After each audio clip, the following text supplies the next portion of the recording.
It's said that timing and situation has a weird way of connecting you to aspects about yourself that you never thought existed or you felt disconnected with.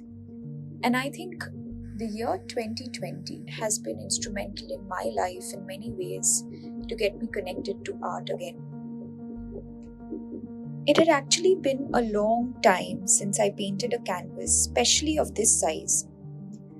But it was a message I received one evening requesting me to paint the Ghats for her, which she had been wanting for a long time herself but wasn't finding the right person to do it for her. And I just couldn't say no. The first few thoughts that floated into my mind was, which part of the day do I want to show? Or how detailed do I want the painting to be? Then I realized that the life of the Ghats could not be defined or depicted by just figuring out the answers to these questions. Instead, should evolve as a flow. And so I decided to trust my imagination. The Ghats have undergone changes, layer by layer, over the years. The hustle and bustle of the Ghats is the life it carries, through the varied activities that take place. Gatherings of many small groups of people sitting around under an umbrella, listening to discourses, have evolved into the immersive Ganga Aarti spectacle every evening. The whole old world charm never escapes the Ghats, no matter how the space and people evolve over time. It's quite fascinating to see how different people view the Ghats of Benares. For many, the place may appear too chaotic and dusty, while for some it's a place where they connect spiritually amidst all that chaos. I believe you need to have the right eye to see and feel the city of Benares. And once you do, they say you keep wanting to go back.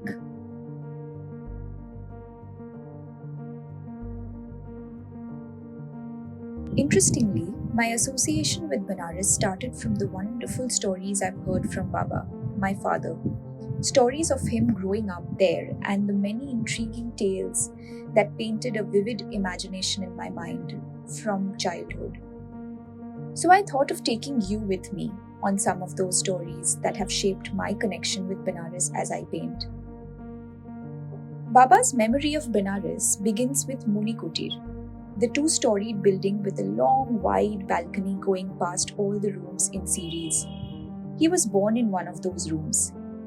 The balcony overlooked a sprawling guava orchard, and right at one corner of the orchard there was an elevated room. A Moni Baba had made the room his home, a saint with self-imposed penance. He used to communicate with them by writing on a slate. How interesting, isn't it, to have someone like that living in your own house? Now, adjacent to the building at the back was Ramakrishna Mission.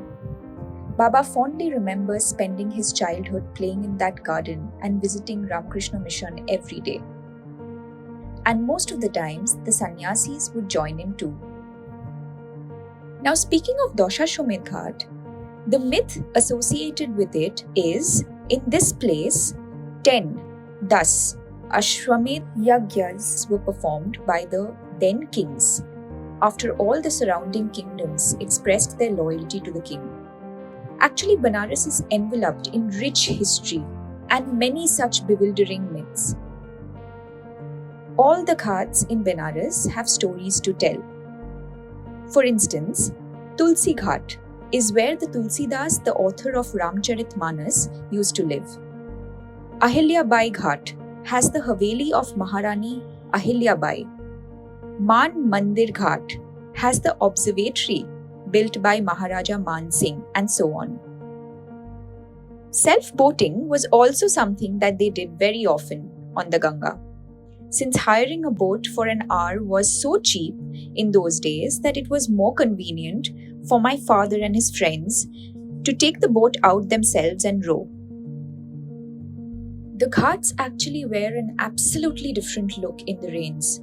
All the tall temples disappear under the rising water and again gradually reappear after the rainy season is over. This is what I tried to actually capture in the canvas as I was painting.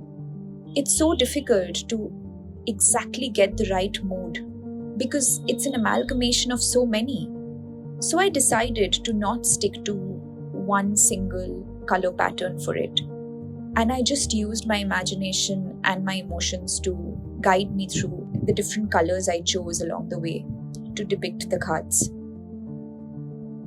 It was difficult to understand where to start and which side to show. Of course, if it's the morning, then I wanted to show the yellow and the hues of orange along the way. And I also wanted to create that depth where the hustle and bustle could also be captured.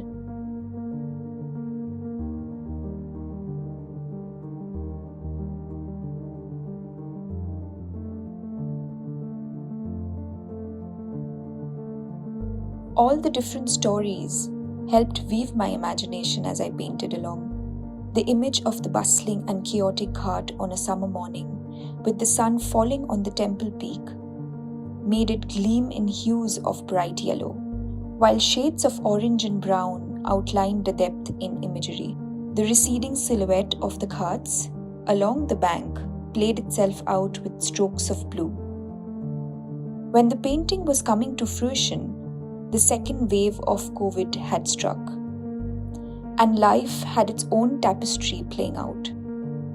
I had tried to capture the image of dawn on the ghats, but by the time this canvas reached its owner, it was dusk, and she had left this earth succumbing to COVID. The painting now sits in her drawing room, exactly in the place she wanted it, right opposite her photo frame. I hope her heart feels full wherever she is.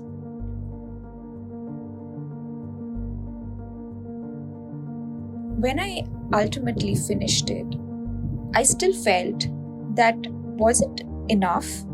Did I show what I really wanted to? And I realized that there will be no end. And I will always keep feeling that maybe I should just add this and that. But when I looked at it, I was content and satisfied with what I had painted. And that's the most important thing for me.